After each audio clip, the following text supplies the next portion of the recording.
નમસ્કાર દર્શક મિત્રો, આપ જોઈ રહ્યા છો TV9 ઇન્ડિયા। હવે જોઈએ અગત્યના સમાચાર। નવલી નવરાત્રિના પ્રથમ દિવસે સુરતીઓ મન મૂકીને ઝૂમ્યા ગરબે।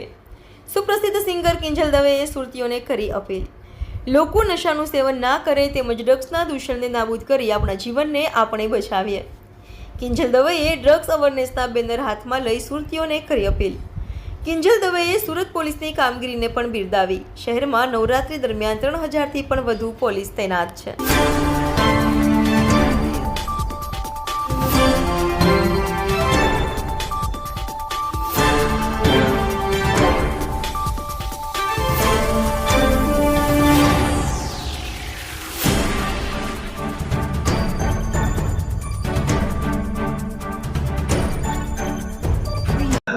હેલો સુરત, હું છું કિંજલ દવે।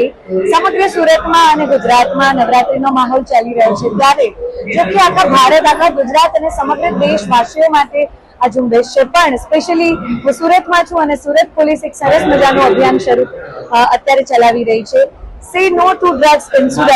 તો તમામ મારા ભાઈઓ બહેનો જવાનીઓ અત્યારે જે લોકો ગરબે રમી રહ્યા છે, તો આપણે કોઈ પણ જાતના નશાથી દૂર રહીએ, આપણા આજુબાજુના લોકોને દૂર રાખીએ અને ક્યાંય પણ તમને જો આવી વસ્તુ થતી જણાય તો તરત જ સુરત પોલીસને જાણ કરીએ અને say no to drugs, say yes to life.